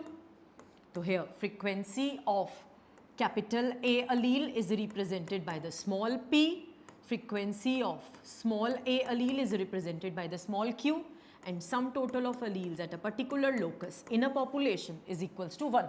वो तो वैसे भी कोई भी दो चीज़ों का सम टोटल क्या होगा, 100%। अब अगर इसी बिन में से, जीन पूल में से गेमीट्स की फॉर्मेशन होनी है तो 80% चांस है, 80% चांस है कि एग में क्या होगा, कैपिटल ए, एंड 20% चांस है कि एग में क्या होगा, स्मॉल ए। सिमिलरली स्पर्म्स जब बनने हैं 80% चांस है कि स्पर्म में क्या होगा, कैपिटल ए, 20% चांस है कि स्पर्म में क्या होगा, स्मॉल ए। अब इन्हीं गेमीट्स की फॉर्मेशन को हम पुनेट स्क्वायर पे रिप्रेजेंट करेंगे। एग्स की formation, frequency of gamete having capital A allele, उसे रिप्रेजेंट किया जाएगा by small p। Frequency of allele gamete having small A allele, उसे रिप्रेजेंट किया जाएगा by small q। Frequency of sperm having capital A allele, उसके बनने की probability frequency कितनी होगी, small p। And frequency of allele small a को हम रिप्रेजेंट करेंगे by the letter small q। इस केस में मैंने यहाँ कैपिटल ए वाला कितना लिया है, 80%, स्मॉल ए वाला 20%, 0.8, 0.2, 0.8, 0.2। अब गेमीट्स का फ्यूजन कैसा होगा, रैंडम। तो कैपिटल ए एग और स्पर्म जब फ्यूज करेंगे तो बच्चे का जीनोटाइप क्या होगा, capital A. Here capital A small A, here capital A small A, here small A. अब फ्रीक्वेंसी उन बच्चों की जिनका जीनोटाइप है कैपिटल ए, वो क्या होगा, P into P, that is P square. Frequency उन बच्चों की जिनका जीनोटाइप है कैपिटल ए स्मॉल ए, वो मैं क्या लिख रही हूँ, P into Q, P Q. Here also frequency of individuals with genotype capital A small A, P into Q. And frequency उन बच्चों की जिनका जीनोटाइप, उन इंडिविजुअल्स की जिनका जीनोटाइप है स्मॉल ए, उनके होने की फ्रीक्वेंसी को हम कैसे रिप्रेजेंट करेंगे, Q into Q, that is Q square.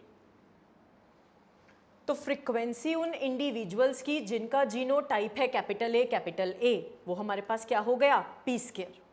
Frequency उन इंडिविजुअल्स की जिनका जीनोटाइप है, सॉरी पहले ये करते हैं, फ्रीक्वेंसी उन इंडिविजुअल्स की जिनका जीनोटाइप है स्मॉल ए, वो हमारे पास क्या हो गया, क्यू स्क्वायर। और ये हमने मनमर्जी नहीं लिखा, यहाँ से आया है, रिजल्ट आया हमारे सामने।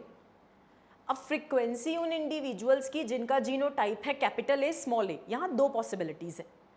एक पॉसिबिलिटी में स्पर्म से आ सकता है कैपिटल ए, एग से आ सकता है स्मॉल ए, उसके होने की फ्रीक्वेंसी कितनी है, पी क्यू। दूसरी पॉसिबिलिटी में एग से आ सकता है कैपिटल ए, स्पर्म से आ सकता है स्मॉल ए, उसके होने की भी प्रोबेबिलिटी कितनी है, पी क्यू। अब दो प्रोबेबिलिटीज हैं, इसीलिए हेट्रोजाइगस इंडिविजुअल के होने की फ्रीक्वेंसी क्या है, 2pq। और दो अलील्स के लिए पॉपुलेशन में कितने पॉसिबल जीनोटाइप्स होंगे, तीन सॉरी, कैपिटल ए स्मॉल ए। और हार्डी वेनबर्ग इक्विलिब्रियम क्या कहता है, sum total of all genotypic frequencies that is P square plus Q square plus 2pq किसके बराबर होगा, 1 के बराबर होगा। बस क्वेश्चन में बच्चा कहाँ फंस जाता है कि डोमिनेंट अलील की फ्रीक्वेंसी निकालनी है या डोमिनेंट ट्रेट की, रिसेसिव अलील की फ्रीक्वेंसी निकालनी है या रिसेसिव फिनोटाइप की। तो प्लीज़ ध्यान रखना है, जब भी कभी अलील लिखा है, गेमीट लिखा है, तो आपने फाइंड आउट करनी है allelic frequencies, gametic frequencies, capital A small A की फ्रीक्वेंसी। अगर लिखा है इंडिविजुअल, अगर लिखा है जीनोटाइप, अगर लिखा है करेक्टर, फिनोटाइप, ट्रेट, इनकी बात कर रहा है, तो इसका मतलब हमें इंडिविजुअल के जीनोटाइप की फ्रीक्वेंसी बतानी है, मतलब इंडिविजुअल्स विद जीनोटाइप दिस की फ्रीक्वेंसी बतानी है। बस ये थोड़ा ध्यान देना है। आ जाओ ज़रा देखते हैं पीछे। यहाँ क्या कह रहा है, frequency of dominant Aleel, clear cut mention कर रहा है। फ्रीक्वेंसी ऑफ डोमिनेंट अलील कितना है, 0.6। What is the percentage of population with recessive phenotype. तो ये रिसेसिव अलील की फ्रीक्वेंसी नहीं पूछ रहा, रिसेसिव फिनोटाइप के इंडिविजुअल्स की फ्रीक्वेंसी पूछ रहा है। माने फ्रीक्वेंसी उन लोगों की जिनका जीनोटाइप है स्मॉल ए, रिसेसिव फिनोटाइप, वो बताना है। और उसकी फ्रीक्वेंसी क्या है, क्यू स्क्वायर। सिंपल आप निकाल सकते हैं। आपको पता है P प्लस क्यू क्या रहेगा, 1। P 0.6 है तो Q कितना होगा, 0.4। क्यू स्क्वायर क्या आएगा, 0.4 इंटू 0.4। क्या आंसर बनेगा, 0.16। परसेंटेज में निकालना है तो 16%। सिंपल। नेक्स्ट देखिए, बस ध्यान क्या रखना है, अलील पूछा, गेमीट पूछा तो अलीलिक फ्रीक्वेंसी, इंडिविजुअल लिखा है, जीनोटाइप लिखा है या करेक्टर की बात कर रहा है, तो वहां हमने क्या देखना है, जीनोटिपिक फ्रीक्वेंसीज। और अगर कभी क्वेश्चन में पूछ रहा है डोमिनेंट ट्रेट की फ्रीक्वेंसी, डोमिनेंट ट्रेट की फ्रीक्वेंसी मतलब फ्रीक्वेंसी उन लोगों की जिनका फिनोटाइप क्या है, डोमिनेंट। और फिनोटाइप डोमिनेंट आपको किसका मिलेगा, होमोजाइगस डोमिनेंट भी और हेट्रोजाइगस डोमिनेंट भी। तो in that case you have to find P square plus 2pq। और ये फाइंड आउट करना मुश्किल होता है तो बेटर है हम क्या फाइंड आउट कर लें, क्यू स्क्वायर। और अगर हमने क्यू स्क्वायर फाइंड कर लिया तो हम P square plus 2pq 1 minus करके इजिली फाइंड आउट कर लेंगे। नेक्स्ट देखिए, इन दिस क्वेश्चन, नीट का क्वेश्चन है PYQ 2018। एक वुमन के पास एक्स लिंक्ड कंडीशन है on one of her x chromosome, मतलब उसके कोई एक्स क्रोमोसोम पर कोई जीन डिफेक्टेड है, म्यूटेटेड है। मैंने मान लिया कलर ब्लाइंडनेस का जीन है। तो this chromosome can be inherited by only daughters, only sons, both sons and daughters, only grandchildren. देखो भैया वो अपना X chromosome, X linked gene, X chromosome तो दोनों को देगी, उसके पास है ही एक्स क्रोमोसोम, वो बेटे को भी देगी बेटी को भी देगी। आंसर क्या होगा, both sons and daughters.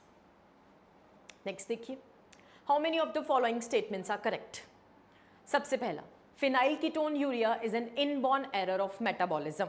Yes, phenylketonuria आपके पास क्या है, autosomal recessive disease, metabolic disorder है, ऑटोजोमल रिसेसिव डिजीज है, मेंडेलियन डिसऑर्डर है due to the mutation within a gene, जिसमें एंजाइम नहीं बनता फिनाइल एलानिन हाइड्रोक्साइलेज, जिसकी वजह से फिनाइल एलानिन अमाइनो एसिड का लेवल बढ़ता है, वो कन्वर्ट हो जाता है इनटू फिनाइल पायरुविक एसिड, कीटो एसिड्स बनते हैं और वो ब्लड से ब्रेन में जाकर डिपॉजिट होते हैं एंड ब्रेन में mental retardation, brain damage cause करेगा। Mental retardation is seen in individuals with Down syndrome. Down syndrome की बीमारी हमारी कैसी थी, 2n+1, जिसमें ट्राइजोमी होगी, कौन से क्रोमोसोम की, क्रोमोसोम नंबर 21 की, और it is due to aneuploidy, और इसमें मेंटल रिटार्डेशन इज रिपोर्टेड, बिल्कुल यस सही। Next is haemophilia which is a X linked disease. क्या haemophilia X linked recessive disease है, यस। टर्नर्स सिंड्रोम एन्यूप्लॉइडी के कारण XO कंडीशन थी, क्या वो XXY है, नो। XXY क्या कंडीशन है, क्लाइनफेल्टर्स सिंड्रोम। XXY कौन सी कंडीशन है, क्लाइनफेल्टर्स सिंड्रोम। लेकिन क्या ये जो क्रोमोसोमल चेंज इन नंबर जो डिसऑर्डर्स होते हैं, क्या हम इन्हें कैरियोटाइप के थ्रू स्टडी करते हैं, ये पॉइंट ठीक है कि ये इन्हें कैरियोटाइप से स्टडी करते हैं। XXY गलत है बेटा, तो ये हमारी स्टेटमेंट गलत हो जाएगी। मायोटोनिक डिस्ट्रॉफी जिसकी NCERT पेडिग्री बनाकर दिखाती है, क्या वो एक ऑटोजोमल डोमिनेंट डिसऑर्डर है, यस। जीन म्यूटेशन है, with in a gene mutation है, पेडिग्री एनालिसिस से स्टडी किया जाता है, ऑटोजोमल डोमिनेंट ट्रेट है। तो कितनी स्टेटमेंट्स हमारे पास यहाँ ठीक है, 1 2 3 4 स्टेटमेंट्स ठीक है, answer will be 3। Next question देखो बच्चे, next question is about the thalassemia and sickle cell anaemia. जो कि कॉज्ड होता है due to problem in the globin molecule, haemoglobin molecule की सिंथेसिस में। करेक्ट स्टेटमेंट हमें बतानी है।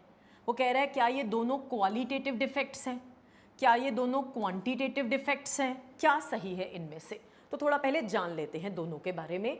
दोनों जीन म्यूटेशन है, मेंडेलियन डिसऑर्डर्स हैं, पेडिग्री एनालिसिस के थ्रू स्टडी किए जा सकते हैं। अगर हम थैलेसीमिया की बात करें तो थैलेसीमिया में देखो, पहले तो नॉर्मल देखो कि हीमोग्लोबिन प्रोटीन को बनाने के लिए, ये भी आपके नीट 2024 में क्वेश्चन आया है कि alpha gene of haemoglobin protein का कहाँ लोकेटेड है, on chromosome number 16, and beta gene कहाँ लोकेटेड है, on chromosome number 11।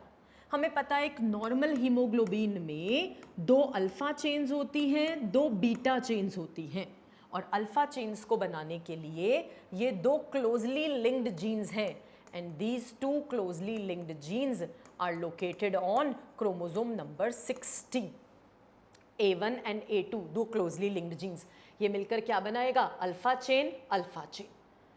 And HBB gene, beta chain का gene is located on chromosome number 11, ये मिलकर क्या बनाएगा, ये एक क्या बनाएगा, बीटा चेन, ये क्या बनाएगा, बीटा चेन, 2 अल्फा 2 बीटा मिलकर क्या बनाएगा, एक हीमोग्लोबिन।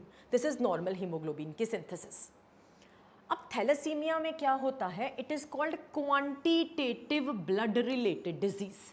क्यों इसे क्वांटिटेटिव कहा जाता है, क्योंकि या तो यहाँ पर अल्फा ग्लोबिन चेन की सिंथेसिस कम होती है, या तो यहाँ पर बीटा चेन की सिंथेसिस कम होती है, depending upon the gene affected. अगर अल्फा थैलेसीमिया है तो अल्फा जीन में क्या होगी, म्यूटेशन। एक जीन में भी हो सकती है, 2 में भी हो सकती है, 3 में भी, 4 में भी। 1 और मोर जीन्स जो कोड कर रहे हैं फॉर अल्फा चेन, वो क्या होंगे, अफेक्टेड। अब आप इसको ऐसे समझो, नॉर्मली अगर हम देखें तो मान लो 100 अल्फा 100 बीटा चेन्स मिलकर बना रहा है 50 हीमोग्लोबिन के प्रोटीन्स। अब अगर अल्फा थैलेसीमिया है तो अल्फा जीन में क्या है, म्यूटेशन। एक में भी हो सकती है, एक से ज़्यादा जीन फॉर अल्फा चेन में म्यूटेशन हो सकती है। तो अल्फा चेन की सिंथेसिस क्या होगी, कम। लेकिन बीटा चेन तो क्या है, नॉर्मल। मान लीजिए अल्फा की सिंथेसिस कितनी हो रही है, 50, लेकिन बीटा फॉर एग्जांपल कितने बन रहे हैं, 100। तो in that case 50 alpha 50 beta मिलकर बना लेंगे नॉर्मल 25 हीमोग्लोबिन प्रोटीन्स। लेकिन जो एक्सेस बीटा चेन्स हैं, जो एक्सेस बीटा चेन्स हैं, ये एक अनस्टेबल टेट्रामर की फॉर्मेशन करते हैं, और वो एक unstable tetramer normal oxygen dissociation curve show नहीं करता, आरबीसी के स्ट्रक्चर को खराब करता है, जिसकी वजह से आरबीसी की डिस्ट्रक्शन होती है, हीमोलाइसिस होती है, जिसमें हम नॉर्मल भाषा में कहते हैं बच्चे में खून नहीं बन रहा, बच्चे के आरबीसी ठीक से बन नहीं रहे बिकॉज ऑफ अल्फा थैलेसीमिया। तो यहाँ क्वालिटी पे कोई फर्क नहीं पड़ा, अल्फा चेन की सिंथेसिस क्या हो रही है, कम। That is why it is called quantitative blood related disease. जहां रिड्यूस्ड सिंथेसिस होगी या तो अल्फा चेन की या फिर बीटा चेन की। अगर बीटा जीन में डिफेक्ट होगा जो कि लोकेटेड है ऑन क्रोमोसोम नंबर 11, 2024 में पूछा गया है, beta thalassemia is associated with chromosome number 11, alpha thalassemia is associated with chromosome number 16, बहुत इंपॉर्टेंट। अगर बीटा चेन में डिफेक्ट होगा या तो दोनों जीन्स में डिफेक्ट होगा, दोनों जीन्स में डिफेक्ट होगा तो बीटा चेन बनेगी ही नहीं, और अगर एक जीन में डिफेक्ट होगा तो reduced synthesis of beta chain होगी। खैर इन एनी केस चाहे बीटा चेन कम बने चाहे ना बने, बाय डिफॉल्ट अल्फा चेन जो है वो हमें क्या मिलेगी, एक्सेस। बन ज़्यादा नहीं रही है, वो नॉर्मल बन रही है, बट क्योंकि बीटा चेन कम बन रही है तो अल्फा क्या हो गई, एक्सेस हो गई। ये अल्फा एक्सेस चेन्स आपस में क्या कर जाएंगी, प्रेसिपिटेट कर जाएंगी, पॉलीमराइज कर जाएंगी, और ये आरबीसी की मेम्ब्रेन से जाकर बाइंड करेंगी, और आरबीसी की मेम्ब्रेन से बाइंड करेंगी तो प्री मैच्योर आरबीसीज की तेज़ी से डिस्ट्रक्शन होगी, हीमोलाइसिस होगी। आरबीसीज ठीक से प्री मैच्योर स्टेज पे ही नहीं बन पाएंगे। नॉर्मल भाषा में बोल देते हैं बच्चे का खून नहीं बन रहा, that is alpha and beta thalassemia, quantitative blood related disease. पर जब हम सिकल सेल एनीमिया की बात कर रहे हैं, यहाँ अफेक्ट क्या होती है, quality of qualitative blood related disease, quality of haemoglobin affect होती है।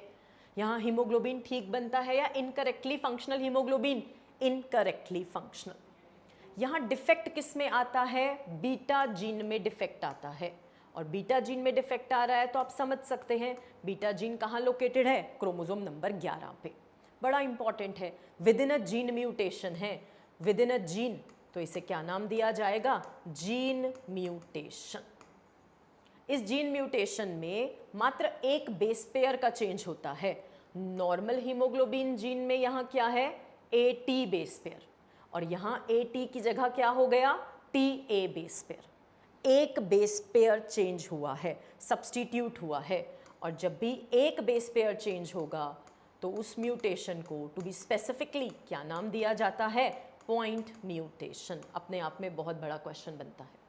अब पहले कोडोन क्या बना था, GAG, अब कोडोन क्या बनेगा, GUG। नॉर्मल में बीटा पॉलीपेप्टाइड चेन के छठा अमाइनो एसिड क्या था, ग्लूटामिक एसिड, और इस म्यूटेशन की वजह से ग्लूटामिक एसिड की जगह क्या आ गया, वेलिन। ग्लूटामिक एसिड के ऊपर नेट चार्ज क्या है, नेगेटिव, और इसके ऊपर चार्ज क्या है, न्यूट्रल। तो आप समझ सकते हैं चार्ज चेंज हो गया तो ग्लोबिन प्रोटीन की ऑर्गेनाइजेशन सेम रहेगी या चेंज, चेंज। ये नॉर्मल हीमोग्लोबिन प्रोटीन बना या mutated, mutated abnormal incorrectly functional haemoglobin. तो अगर HbA जीन है, नॉर्मल जीन है, तो 2 अल्फा 2 बीटा चेन्स नॉर्मल बनेगी। HbS, S for sickle cell anaemia, इस केस में अल्फा चेन नॉर्मल बन रही है, बट बीटा चेन क्या बन रही है, म्यूटेटेड। और ये abnormal haemoglobin, mutated haemoglobin under oxygen की कमी में, ऑक्सीजन की टेंशन में, ये एबनॉर्मल हीमोग्लोबिन पॉलीमराइज करने लगता है, इट टेंड टू पॉलीमराइज, इसके ऊपर हाइड्रोफोबिक स्पोर्ट बन जाता है, जिसकी वजह से ये हीमोग्लोबिन आपस में चिपकने लगते हैं। जब ये चिपकने लगेगा तो ये इसकी सॉल्युबिलिटी क्या हो जाएगी, कम, और सॉल्युबिलिटी कम होगा, पॉलीमराइज करेगा, एग्रीगेट्स बनाएगा, जिसकी वजह से आरबीसी का शेप बाइकनकेव से चेंज हो जाएगा टू सिकल शेप्ड, और ये sickle shaped RBCs blood capillaries को क्लॉग करेंगे, आरबीसीज का तेजी से डिस्ट्रक्शन होगा, आयरन की कमी होगी, that is called anaemia due to sickle shaped of RBCs, जिस करके बीमारी को नाम दिया गया sickle cell anaemia. Gene mutation है, मेंडेलियन डिसऑर्डर है, पॉइंट म्यूटेशन है, सब्स्टिट्यूशन म्यूटेशन है, AT की जगह जो बेस पेयर चेंज हुआ है that is TA, codon GAG की जगह क्या हो गया, GUG, and very important point, beta polypeptide chain का छठा amino acid glutamic acid is replaced by valine, और ये एबनॉर्मल हीमोग्लोबिन जो है आपका पॉलीमराइज करेगा, टेंड टू क्लस्टर करेगा, जिसकी वजह से शेप ऑफ आरबीसी चेंज हो जाएगी, आरबीसीज का लार्ज अमाउंट में डिस्ट्रक्शन होगा। यहाँ क्वांटिटी पे फर्क नहीं है, क्वालिटी अफेक्ट हुई है। अब देखिए आप यहाँ पर, क्या दोनों डिजीजेस क्वालिटेटिव हैं, ना। क्या दोनों डिजीजेस क्वांटिटेटिव हैं, नो। क्या sickle cell anaemia is due to quantitative problem, sickle cell anaemia में क्या अफेक्ट हुई थी, क्वालिटी, नो क्वांटिटेटिव। क्या thalassaemia is due to less synthesis of the globin molecule, yes, कोई एक ग्लोबिन मॉलिक्यूल आइदर अल्फा और beta क्या बनेगा, कम, in case of alpha and beta thalassaemia, so this is correct. Next देखिए, following pedigree is for sickle cell anaemia, what is the probability. देखो हमने अपनी एक पेडिग्री वाली वीडियो में आपको बेसिक पेडिग्री के रूल्स और कैसे हमने फाइंड आउट करना है whether the trait is dominant, recessive, x linked, autosomal बताया। तो यहाँ हमने दोनों क्वेश्चंस प्रोबेबिलिटी वाले रखे हैं, और रीसेंट नीट में भी प्रोबेबिलिटी वाला क्वेश्चन आया है। तो ध्यान से देखिए, ये क्वेश्चन खुद ही बता रहा है कि this pedigree is for the sickle cell anaemia. Sickle cell anaemia एक ऑटोसोमल रिसेसिव डिजीज है। वो पूछ रहा है व्हाट इज द प्रोबेबिलिटी कि सेकेंड जनरेशन का फर्स्ट इंडिविजुअल इज होमोजाइगस, इसके होमोजाइगस होने की प्रोबेबिलिटी क्या है। तो देखिए, जब मुझे पता है दोनों पेरेंट अनअफेक्टेड हैं और आगे बीमारी कैरी कर रहे हैं, आगे बच्चों में बीमारी जा रही है, दैट मीन्स ये दोनों इस डिजीज के लिए क्या हैं, कैरियर्स। अब इन इंडिविजुअल्स को अगर हम क्रॉस करते हैं क्योंकि ये फॉलो करेंगे मेंडेलियन प्रिंसिपल को, मेंडेलियन डिसऑर्डर्स हैं, तो हमारे पास वैसा ही रिजल्ट आएगा। ये हमारे पास इन द रेशियो 1:2:1। ये इंडिविजुअल मेरे पास क्या है? अफेक्टेड। ये इंडिविजुअल मेरे पास क्या है? अफेक्टेड। अब वो क्वेश्चन पूछ क्या रहा है कि जो सेकेंड जनरेशन का फर्स्ट इंडिविजुअल है उसके होमोजाइगस होने की प्रोबेबिलिटी क्या है। अब बच्चा यहाँ गलती क्या कर देगा? होमोजाइगस होने की प्रोबेबिलिटी क्या बता देगा? 1/4। बट प्लीज़ ध्यान दो, यहाँ क्वेश्चन में दिखाया है बच्चा अफेक्टेड है या अनअफेक्टेड? अनअफेक्टेड। तो मुझे यहाँ पर अनअफेक्टेड इंडिविजुअल्स को ही देखना है, और अनअफेक्टेड में होमोजाइगस अनअफेक्टेड के होने की प्रोबेबिलिटी कितनी है? 1/3। तो ध्यान से यहाँ आंसर क्या करना है? 1/3, नॉट 1/4। नेक्स्ट क्वेश्चन देखिए। Now this is again a pedigree question and it is for the X-linked recessive trait, जिसमें आपको यहाँ फीमेल क्या दिखाई है? कैरियर। फीमेल क्या दिखाई है? कैरियर। मैं नॉर्मली इसे कलर ब्लाइंडनेस के लिए कंसिडर कर लेती हूँ जीनोटाइप्स। कलर ब्लाइंडनेस के लिए कैरियर फीमेल, कलर ब्लाइंडनेस के लिए कैरियर फीमेल। फादर क्या दिखाया है? Here also normal, here also normal. पूछ रहा है क्या प्रोबेबिलिटी है of child indicated by the question mark कि उसे ये ट्रेट होगा, बीमारी होगी, वो अफेक्टेड होगा बाय द ट्रेट, मतलब कलर ब्लाइंडनेस उसमें होगी। देखो कैसे करोगे, क्या प्रोबेबिलिटी होगी। ये फीमेल अफेक्टेड है, सॉरी कैरियर है, ये फादर क्या है? नॉर्मल। अब इनसे डॉटर पे आते हैं सीधा। इधर फोकस करो, यहाँ आपके पास दो तरह के गेमीट्स बन सकते हैं। डॉटर के लिए फादर अपना क्या कंट्रीब्यूट करेंगे? X chromosome. अब यहाँ नॉर्मल डॉटर भी हो सकती है, कैरियर डॉटर भी हो सकती है।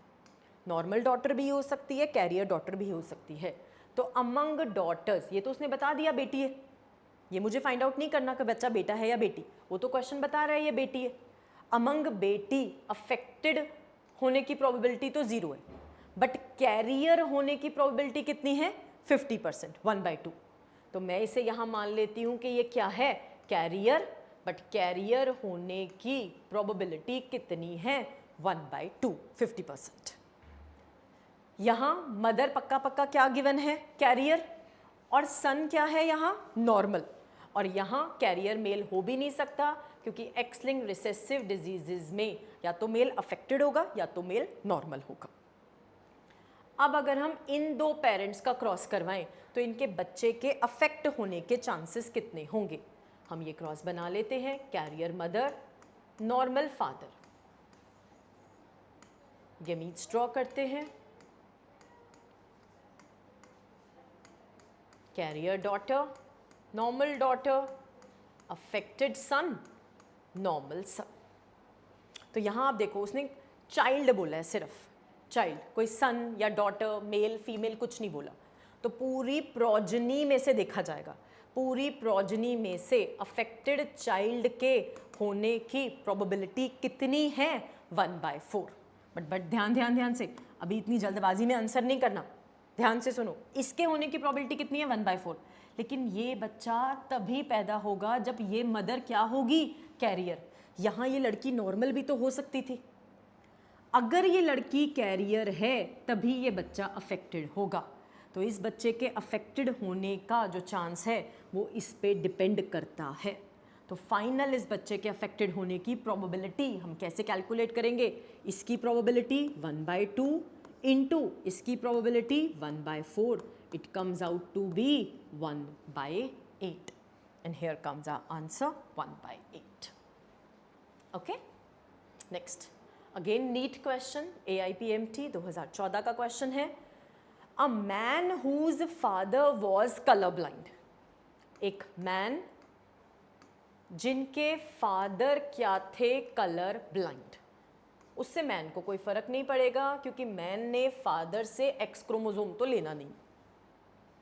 marries a woman who had a color blind mother, जिसकी मदर क्या है? कलर ब्लाइंड, एंड फादर क्या है? नॉर्मल। इस वुमन के मदर क्या है? कलर ब्लाइंड, एंड फादर क्या है? नॉर्मल। अब अगर मदर कलर ब्लाइंड है तो मदर अपना एक एक्स क्रोमोसोम बेटी को देगी ही देगी। इन दैट केस पक्का पक्का ये फीमेल कैसी होगी, कैरियर। और इसके फादर बताए हैं अफेक्टेड, फादर ने अपना एक्स क्रोमोसोम बेटे को देना नहीं, तो ये फादर कैसे होंगे, नॉर्मल, और ये मदर कैसी होंगी, carrier. What percentage of male children of this couple will be colour blind, सीधा सीधा कह रहा है of male children will be colour blind. तो आप यहां इनके गेमीट्स को फटाफट से हम ड्रॉ कर लेंगे, X Y X C X, random fusion of gametes, carrier female, affected male, normal daughter, normal son. अब यहाँ आंसर आपका क्या होगा, टोटल प्रोजेनी में से नहीं देखना, क्वेश्चन क्या कह रहा है, what percentage of male children of this couple will be colour blind. तो अमंग मेल, अफेक्टेड मेल पैदा होने की प्रोबेबिलिटी कितनी है, 50%, दैट इज 1/2। आंसर क्या होगा, 50%। Thank you so much.